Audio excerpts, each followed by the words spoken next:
Welcome back to the service park. Once again, we've still got one more stage to go to end out our first day of rally action here in Croatia. Well, something a little bit different for you now. Alan Machin from FuelsEurope has joined me. Now, thank you so much for joining me. This is something new to us here at WRC, so can you tell us exactly what FuelsEurope is? Well, first of all, thank you very much for coming and visiting us here. So, yes, indeed, it's pretty new. FuelsEurope is a Brussels-based public affairs organization representing the fuel manufacturing industry. So one would think, what are you guys doing here in the middle of a rally? Well, basically, the debate today is about the mobility of the future.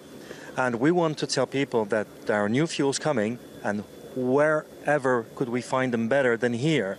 It's not possible. The only competition that uses those fuels 100% is the WRC. And this is all the benefits that we can see with this cooperation. So that's the link, because of course we've got the sustainable fuels that we run our cars on here at the WRC. That's the draw for you.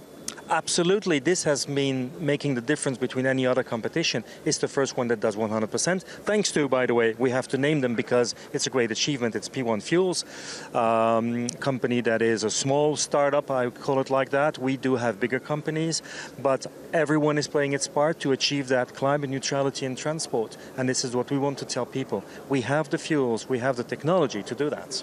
Okay, so in terms of what you're working towards for the future, what would you like to see? We would like to see, I'd say it's a very simple message, technology neutrality. And what we see here in this competition is exactly that. You do have many different types of cars, you do have many different types of technologies. Toyota brings a few different cars, Mirai, hydrogen. The competition is obviously with hybrid vehicles, but they work, they are sustainable. And I'm going to interrupt you because we're actually just looking inside your hub now. So what does all of this mean? So basically this van we have here is to tell people more about the fuels. Many people don't know what the fuels are made of, how sustainable they are, and we have developed what you are now seeing on the screen, a CO2 comparator, which can enable you to compare an electric vehicle with a hybrid vehicle or a plug-in hybrid. And you can choose the type of electricity that is produced. You can choose the type of fuel that you will be using in the car.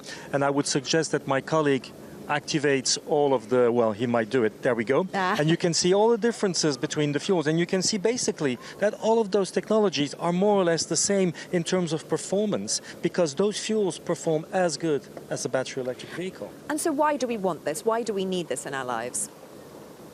Why? I think the challenge... Apart from stating the obvious.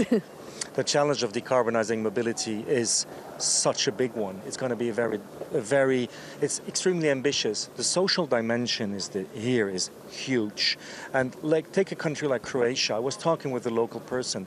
Average ownership of a vehicle is 14 years. And people are trying to keep their car longer because they cannot afford necessarily new vehicles. We're asking them to buy a 40, 50, 60K electric vehicle. Let's be serious. There are probably better options to decarbonize transport, whilst also making sure that everyone has access to mobility. That's really, for us, a big concern. So the motivation is to bring as much sustainable fuel to the world as you possibly can.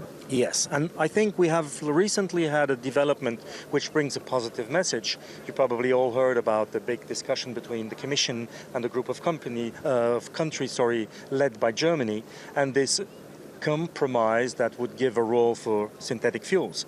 We miss one little part there. It's the bio-based fuels that should be part of it because they do the same benefit in terms of CO2 emission reduction. But at least it gives us the opportunity there to keep a future for the internal combustion engine, be it fully internal combustion or be it hybrid, with those sustainable fuels. And this will probably accelerate decarbonization of transport. Okay. Accelerate. We can go faster because we will have more fuels than just waiting for the renewal of the fleet. Now, it's a fascinating world that you're sort of digging into. Rally fans can come here and educate themselves, learn more, because it's something that, unless you've read up on it, it's something we don't really know about. Exactly, and this is why we are here. We want people to discover what the fuels are. And we're starting with the basics. What is it made of? Are we talking about, when we talk bio, are we talking about deforestation? No, residues. All of that people heard things in the media, read things, they can better understand. This is really what we are here. The basic information they can take away. It's pretty complex, I agree. It is very complex, but you, in terms, can create fuel from natural sources, basically. We do. We have two main families, let me call it that way. We have the synthetic fuels made of renewables like wind, solar, or hydro. Electrolysis makes it into hydrogen. You add CO2 captured from the air, and this becomes an e-fuel, what is also called synthetic fuel. And then you have the bio family, and these are all the biofuels, second-generation biofuels, either made of forestry residues, agriculture residues, municipal waste. And those products already contain the CO2 because it's captured naturally, and we just have a circular carbon cycle making them climate neutral. Okay, Alan, thank you so much for sharing that information. And of course, if you are in Croatia at the rally, do pop down here and learn something about the future of fuels. Okay, well, where are we in terms of the rally? Because we've got another stage that's still to come.